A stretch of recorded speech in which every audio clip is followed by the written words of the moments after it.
Police అమరవీరుల సంస్మరణ దినోత్సవం కార్యక్రమంలో భాగంగా సిద్దిపేట జిల్లా కోహెడ పోలీస్ స్టేషన్లో ఈ రోజు ఓపెన్ హౌస్ కార్యక్రమం ఘనంగా నిర్వహించారు. ఈ కార్యక్రమంలో కోహెడ హైస్కూల్ చెందిన సుమారు 100 మంది విద్యార్థులు పాల్గొన్నారు. కోహెడ ఎస్ఐ పి అభిలాష్ విద్యార్థులకు పోలీస్ వ్యవస్థ విధులతో పాటు పలు కీలక అంశాలపై అవగాహన కల్పించారు. పోలీస్ స్టేషన్ ఫంక్షన్, చట్టాలు అమలుపరుస్తున్న తీరు, కేసులు నమోదు, నేరస్తులను పట్టుకోవడం వంటి ప్రక్రియలను వివరించారు.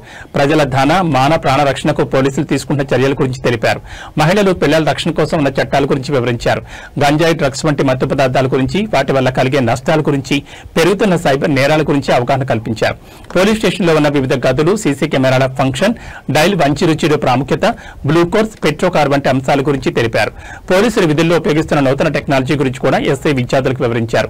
ముఖ్యంగా సిఈఆర్, ఫోన్ల రికవరీ మరియు కమ్యూనికేషన్, విహెచ్ఎఫ్ సెట్ వినియోగం వంటి అంశాలపై అవగాహన కల్పించారు.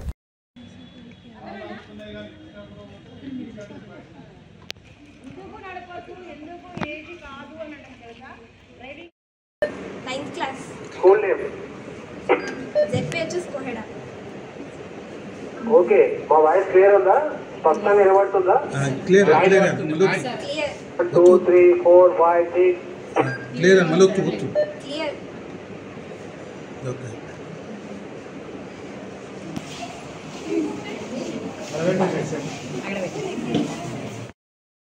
అది కాదు, ఇప్పుడు లోపల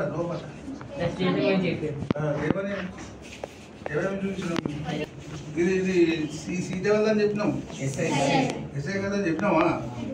ఆ సీట్ ఎవరిదని చెప్పినాం, అక్కడ రైట్ రిక్ ఎవరిదని చెప్పినాం, ఏఎస్ఐ కదని చెప్పినాం.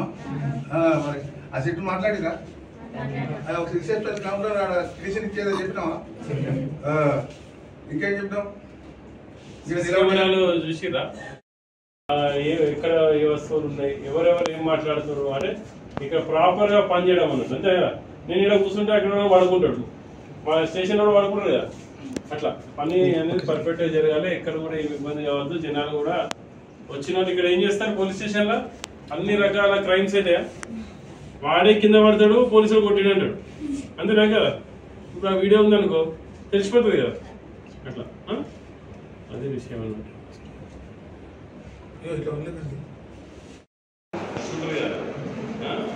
ఓకేనా? మంచిగా బండి నడపద్దు,